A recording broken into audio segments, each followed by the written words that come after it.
Advice Givers podcast, where we meet the movers and shakers of Colorado Springs. Today's featured thought leader is someone who's working to preserve our local parks, trails, bikeways, greenways, and open space. Previously a TV news and weather anchor throughout the Midwest and locally at KOAA, she even did some fill-in weather anchoring for Good Morning America. She has a husband, Bill, and 10th grade daughter, Elizabeth. She holds a graduate degree in environmental science and management from Duquesne University and applies her passion for environmental stewardship by leading a local nonprofit group that has helped to create hundreds of miles of trail and preserve thousands of acres of open space. Please welcome Trails and Open Space Coalition Executive Director, Susan Davies.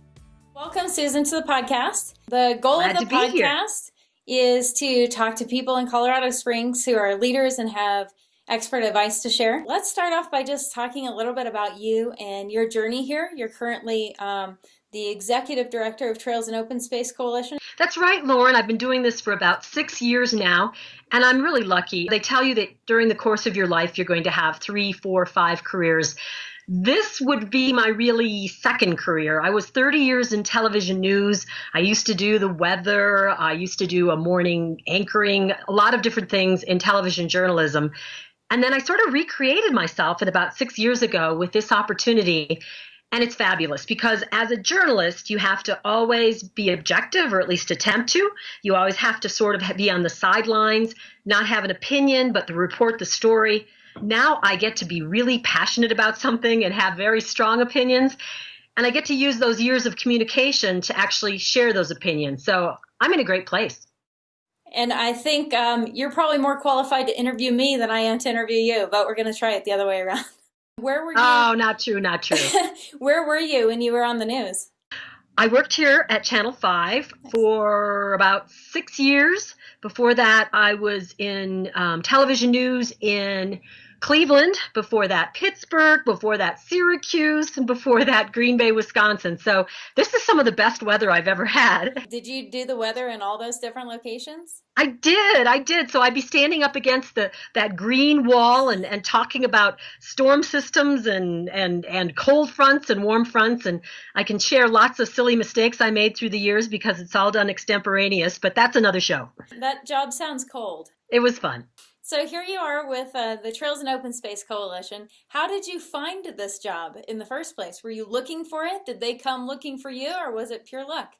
Well, that's a great question. So when I came to Colorado Springs, I came with a graduate degree in environmental science and management.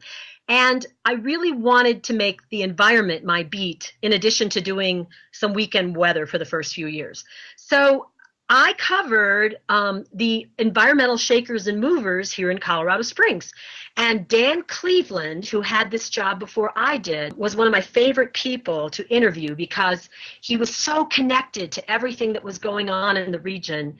And I just really enjoyed him as a source. So when Dan told me he was retiring, I kind of took it personally. I was really unhappy that one of my favorite interview subjects was going to leave. And I remember going home and grumbling to my husband, who worked in city communications at the time. And he said, well, why don't you apply for his job? You've talked about a change for a few years. Why don't you?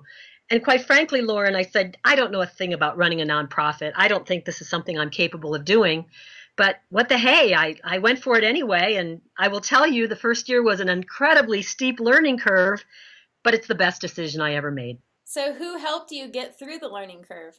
You know, I really found some good mentors, and I actually took Dan, my predecessor, I think I even took him by his lapels and said, Dan, you will not let me fail in this job. You have a legacy here. You've been doing this for 15 years, so I'm going to need your help. And we used to meet at least once a month, and in fact, it might have been once a week those first few months, but Dan still, to this day, 6 years later, meets with me frequently. He's a great sounding board. A lot of what I have to wrestle with, he's dealt with in the past. So it really has been wonderful mentors through the years and other people in the nonprofit arena that have reached out to me and helped me through this. It sounds like you talked to everyone from all different nonprofits and other realms of life to help you through it. I did, because I'd never managed anybody. I had trouble managing myself.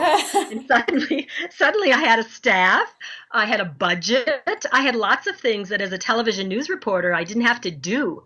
So yeah, there was a lot of questions and I was lucky to have people with good answers. Do you still handle those same things today, or has your staff grown to where you have other people handling them?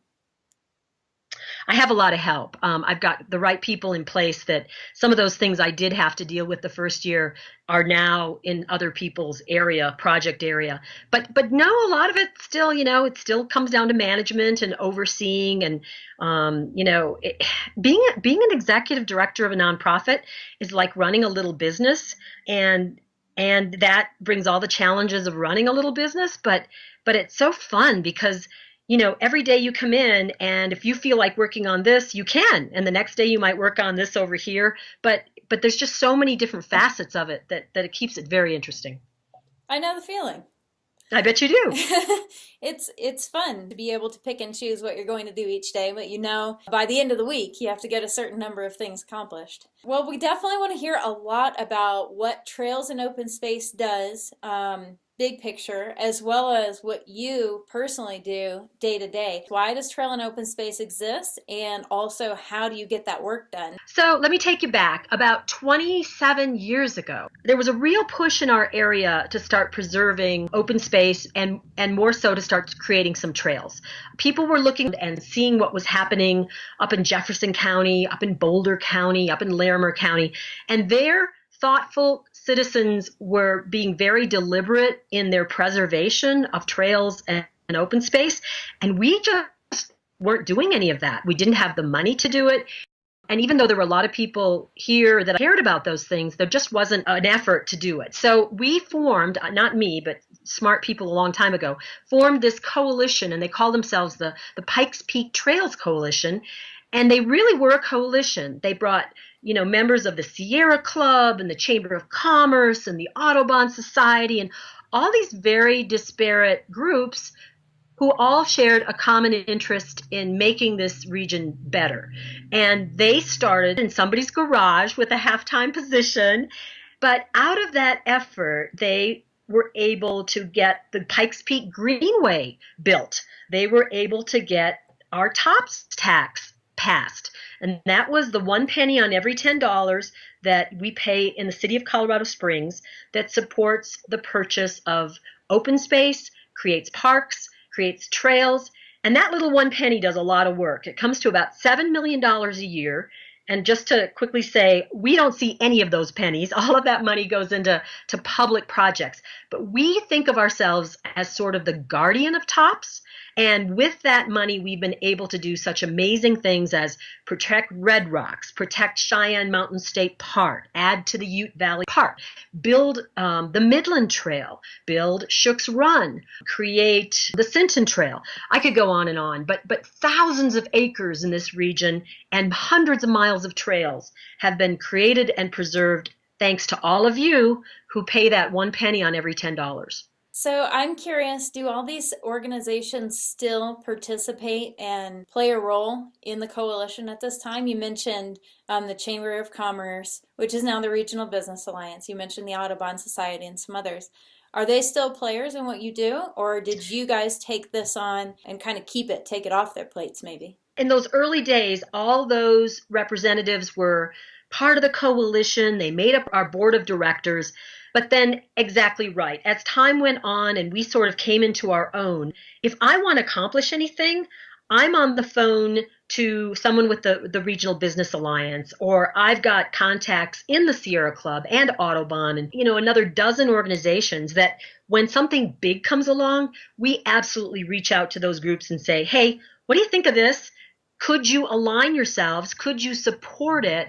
Who do we need to talk to get it done? And how do we make this happen? So really, we still go back to our coalition roots, but those particular organizations don't necessarily have representation anymore on my board, but we still connect with them because, as you probably know, that's really the only way to get anything done in our community. You have to build strong coalitions of people who can then turn to their circle of influence and affect policymakers to get things done. One of the things we just finished was the 2D issue. The mayor decided that he was going to ask voters if he could retain the Tabor surplus cap, which was about $2 million. He decided that trails would be a good place to put that money. So then we were asked, or we kind of volunteered, to take the lead on that issue. You know, a lot of people think nonprofits can't be involved politically or in elections, but that's not true. If it's an issue, and if that issue is mission related, then you absolutely can be involved. There are some restrictions for how much you can be involved. I don't think we can spend more of 25% of our staff time or budget on that issue, but we didn't do that. So we took the lead on it. Again, we formed a coalition, because that's what we do, and brought different people together to be part of this little committee. And then we came up with a strategy to get it passed, and it passed, you know, with 71%, and we spent a whopping $2,700 on the campaign. So, you know, it was a real grassroots effort. So we're really, really proud of that. And that's going to mean that 8 trails that I'm sure most of your folks have used in the past, really critical trails, are going to see great improvements over the next year. And the first one they're going to get started on is the Skyline Trail. And the Skyline Trail is off Woodman to the northeast toward Powers. And they're going to do some concrete work because there's big cracks in the concrete. And then they're going to go on to Shook's Run, the Greenway, and it's a great list of projects. So stay tuned, keep watching, and you should see your trails improve before your very eyes. It came through flying colors. Congratulations.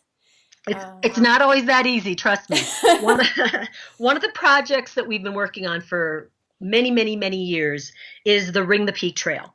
So this would be a trail that circles Pikes Peak. I mean, when you look up at America's Mountain, most people think, how cool to go to the top. There are many trails that actually circumnavigate the peak. And what we'd like to see is one contiguous, about 62-mile trail that you could get on at various points and actually see the peak from all these different vantage points. It would be fabulous. The good news is about 80% of it is already done, and much of it is on trails that you would know. For example, the Inniman Trail is part of the Ring the Peak Trail. The new Iron Mountain Trail is part of the Ring the Peak Trail.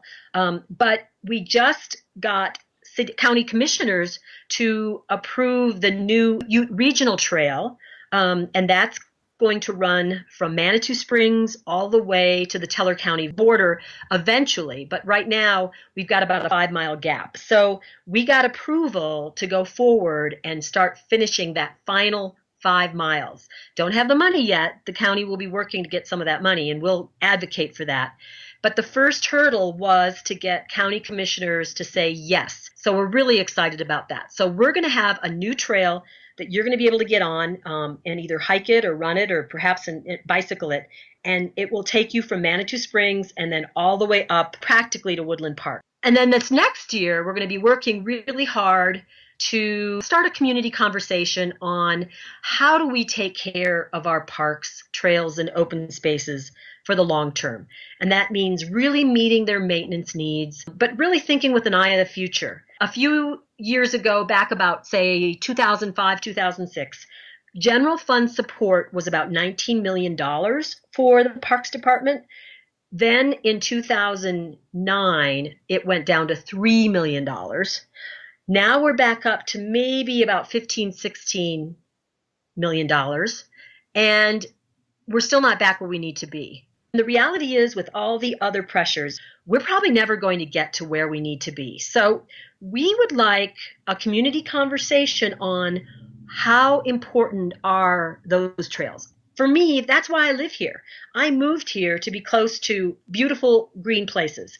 And I love the fact that I can be downtown Colorado Springs, and then less than 15 minutes, I can be in the middle of Red Rock hiking and feel like I'm in the wilderness. I mean, there aren't many cities in the entire United States that are like that. I feel like people who visit Colorado Springs, that's one of their biggest takeaways is, wow, look at all this open space to go hiking from anywhere I can get there in 15 minutes. I hear that a lot from friends and family who visit. Everyone comments on that. But think about downtown Denver, or think about downtown Fort Collins. The mountains aren't right there. They have to drive to get into the mountains. We have them right in our backyard. Those of us that have lived here a while start to take it for granted. And that's a little dangerous because they still have to be taken care of. Now, here's the good news.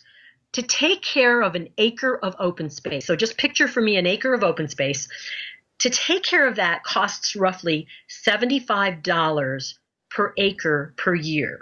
Okay? Now, if you go into a neighborhood park, any park that you might live near, but a park that has a playground, a park that has grass. Grass that has to be mowed and it has to be fertilized and it has to be watered. Okay, that will cost you $9,200 per acre per year.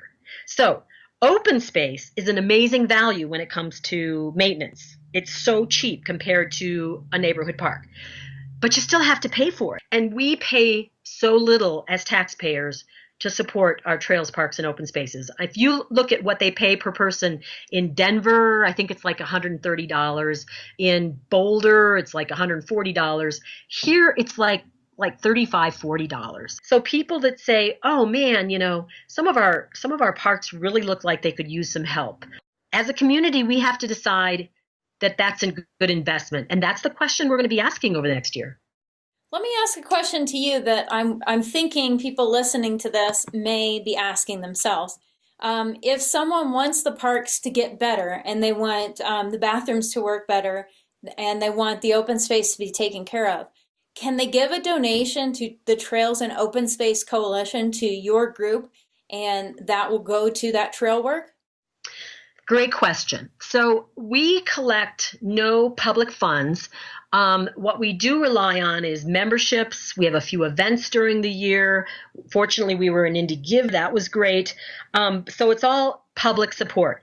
Now, if somebody said to us, we want you to work on efforts to improve Shook's Run Trail, then we put that money into a special fund called a designated fund, and whenever staff is working on anything related to Shook's Run Trail, we would spend against that pot of money. So, but if somebody said, we have $10,000 here, we want it to improve the bathrooms in Garden of the Gods Park, we would not accept that money. That's just not the right thing for us to do. And there are places that would take that money and make sure it's spent exactly that way. Perfect. And that's the way some communities do it. I mean, they set up foundations, and people can actually support the parks and the trails that they use and they care about.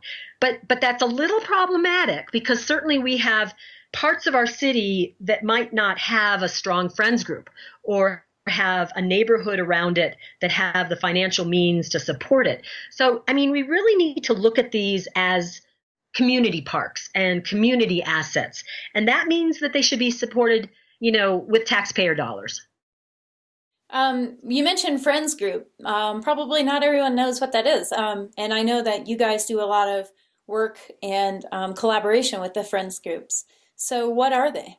Oh, that's a great question. Our Friends Groups are unique and amazing. If you travel any other parts of Colorado and you start talking about our friends groups, people's eyes just go up in amazement. We have more than 20 friends groups in Greater Colorado Springs, and they are all connected to a particular park or a particular open space. In one case, a few trails. They are usually completely volunteer. They're a nonprofit group. And they are committed to helping to maintain that piece of property. In some cases, they even raise money for the property. Take the Friends of Cheyenne Canyon. They've raised money to build the new little visitor center next to the falls. I mean, they did that all by themselves, which is phenomenal. Then you have friends groups like the Guardians of Palmer Park. Every single month, they are out there picking up trash, picking up dog remains, fixing picnic tables, fixing trails. They are so committed to that park. They are out there regularly volunteering to make their park better. So sometimes it's heavy lifting, it's maintenance, it's trail maintenance. Sometimes it's litter pickup. Sometimes it's fundraising. Each friends group sort of determines its own passion, determines its own identity, which projects do they want to tackle. And then they work with the partner, city parks, and come up with the right set of projects and then get the work done. So they're amazing. I mean, they save this city hundreds of thousands of dollars single year by all the volunteer work they do. And here's the good news. You can become involved. We run a website. TOSC runs a website, openspacevolunteers.org, and you will find every single work project at the state park, in the county parks, and all the city parks. You'll find the project, the date, the time. You'll be able to connect to the project, and you'll be able to go out and get some work done. And it's a great way to give back to the trails you love and also get to know our friends groups a little better. That's awesome. So if someone is interested to go out and do the work to keep our parks looking good and our trails in good condition, they can go to this website and find out where to be. So what's that website again? Thank you. It's openspacevolunteers.org. And so, Lauren, say you kind of look at your calendar and you say, next Saturday, I've got a few free hours in the morning. Let me get on the website and let me see if there's anything going on that morning. It pretty much goes from April through October. But come April or May, and especially June, July, and August, you'll find 3, 4, 5 projects on Saturday and another 3 or 4 projects on Sunday. So there's plenty to choose from. Some of them are half day, some of them are full day, some of them are great with kids, some of them are easier projects. So you can pick and choose and then find something that works for you. And what's great is, say you love to go to Palmer Park. Well, then you look at the website and you say, well, hey, Palmer Park is going to be meeting on the first Saturday of every month. That's when I'm going to go join them. And then there's nothing like going back and using a trail that you helped build or maintain. It feels great. You look at your work. So I know that another thing you guys are working on has to do with bicycles, cycling, making Colorado Springs more bicycle friendly. What can you share with us about that? Oh, great. Well, yes, bikeways is in our mission, and it works because many times you're on your bicycle and you're on, say, the Pikes Peak Greenway, but then you want to get downtown. So what is the best way for you to get off the Greenway and then get on a safe bike infrastructure to get to your destination? So if we're going to have a great system for bicyclists, it has to be a well-connected, seamless system. So we have been working with other bike organizations, Women's Mountain Bike Association, Southern Colorado Velo, Kids on Bikes, Colorado Springs Cycling Club. And we've kind of put together this new bicycle advocacy group we're calling Bike Colorado Springs. And we are starting to talk to decision makers and saying, look, if we want to really become a bicycle-friendly city, we have some great models. And that would be cities like Boulder, cities like Denver, cities like Fort Collins. Fort Collins is a platinum bicycle-friendly city. That's as high as it gets. Actually, Fort Collins is trying to talk the American League of Bicyclists to create a diamond category so that they can get that. Meantime, we're sitting at silver, and we're in danger of falling to bronze. Now, that's not a good thing. For an Olympic city like ours, we should have our sights on gold, right? So we are trying to work with this coalition of bicycle enthusiasts. We're working with our policymakers to improve bicycling. So the first thing we need is to have the right people on city staff that have the kinds of background and qualifications and experience so that they can take more of a worldly view of what we have and what we need. So we're going to have an addition to our very small bike department and bring a little bit more experience in. So that's going to help. The other piece is, whenever you want to get somewhere, you need a map. For us to get to where we want to go as a city, we need a great master plan, a great bicycle master plan that looks at what we have, looks at what we need, and then charts a course to get there. And so we have permission to go forward with a very professional master plan, much like Fort Collins just finished within the last year. Fort Collins master plan starts out with a paragraph that says they see themselves as a world-class bicycle-friendly city.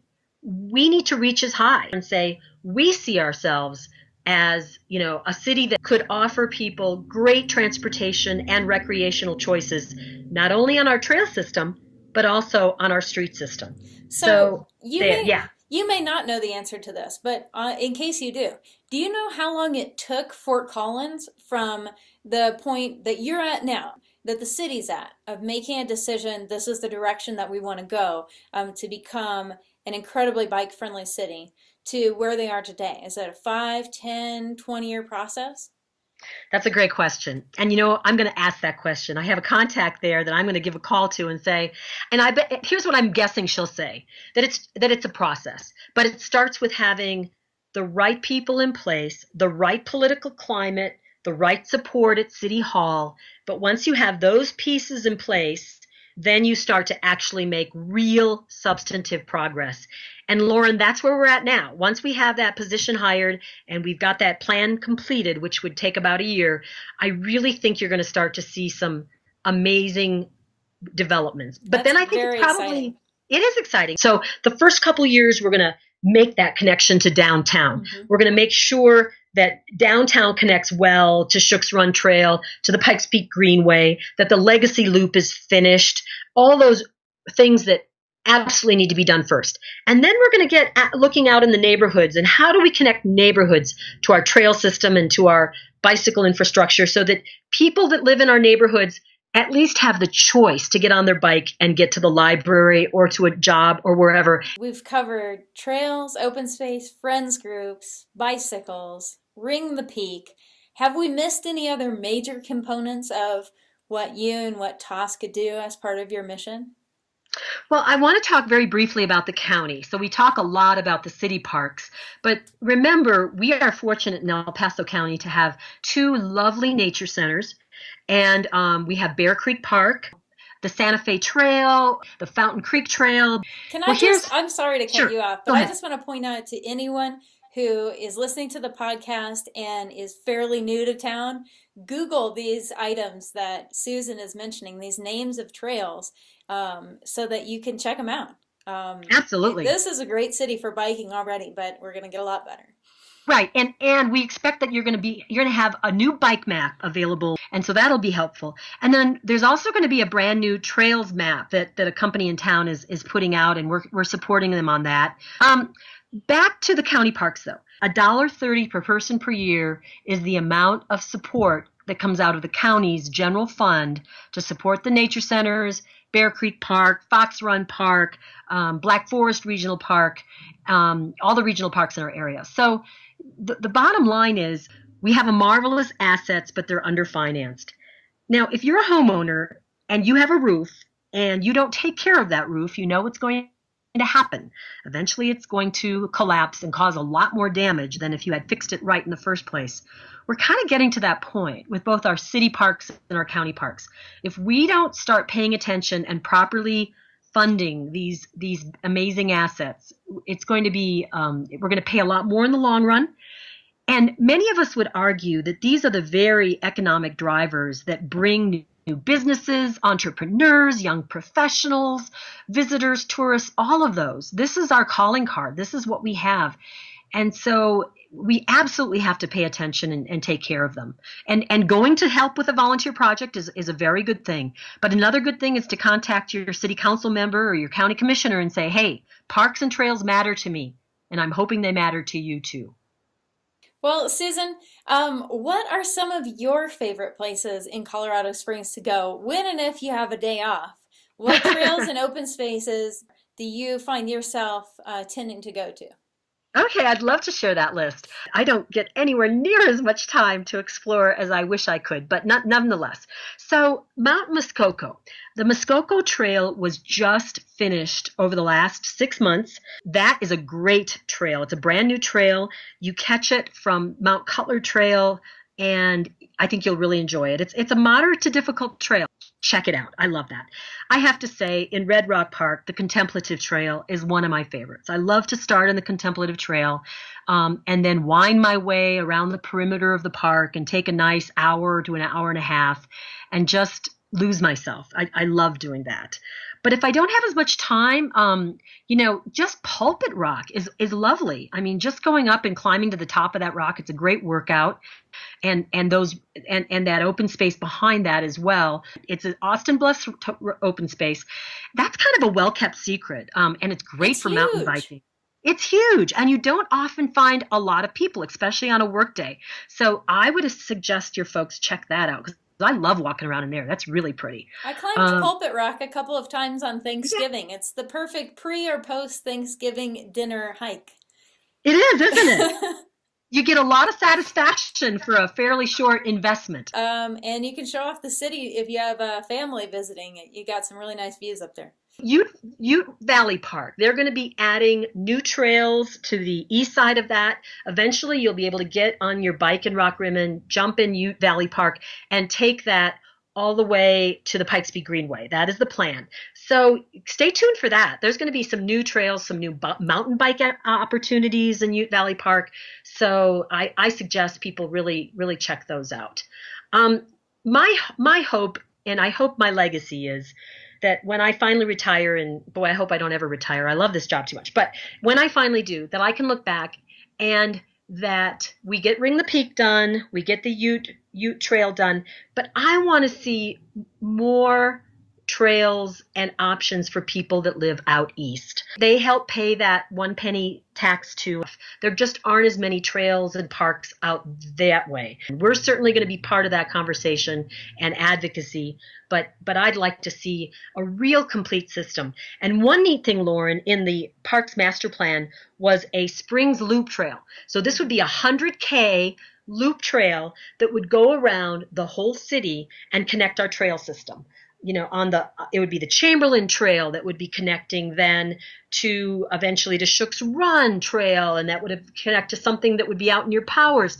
I mean, how amazing would that be to jump on a trail if you felt like you had the stamina and go out and do 60 miles in a day, circling around Colorado Springs? How cool! I can only assume it would attract a few races here. Oh, I think it would be hugely popular. So, yeah, I mean, wouldn't it be great if we were known as the place to play, that we truly were a world-class recreation destination, Colorado Springs, and, that everybody wanted to live here and everybody was jealous. They all wanted to be us. I feel like I was before I came here, and many, many, many people were before they came here, already of that mindset, that this is such a fantastic place to get outside and get on your bike and take a hike and just enjoy the mountains and the weather and the fresh air. So thank you all so much for helping protect it, maintain it, and advocate. Thank you. As I said, it's a great mission.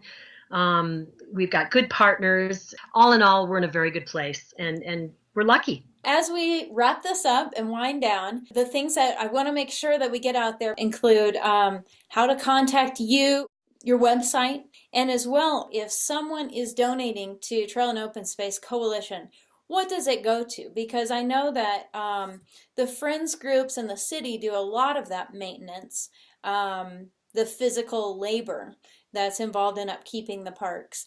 So maybe just give us a really quick insight into what you and your staff do each day, each week there to achieve the goals. We are the voice of trails. We are your voice as users. If you had the time to sit at parks meetings, what is it you would say? We're saying those things so that they get heard. We are building partnerships. You have a friends group over here that's doing this work, but we can, as TOSC, reach out to that friends group and say, what is it you need to be at your best? And they may say, we need help with social media, or we need help with crew leader training, or we need help with new board members. We do that piece, and we're kind of the only ones that are in a position to be able to do that. So it is advocating for our friends groups.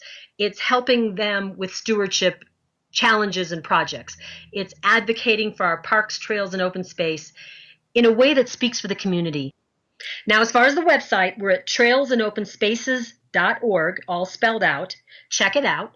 And we'd love to put you on our weekly e-blast, which is telling you about all the trail projects, open space projects, the latest on Bear Creek, Watershed. We really try to make it fairly newsy with good things that you need to know.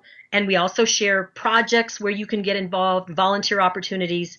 And so those are some options to staying connected to us. And of course, we would love you to consider membership. Membership is not expensive, but it really connects you to us. It helps us financially. And more importantly, then we can help you become the kind of advocate that you can be. Can you just say your website address one more time? www.trailsandopenspaces.org. All right, perfect. Thank you so much for coming on the podcast. Thank you, Lauren. This was really fun. Get out and get some hiking in.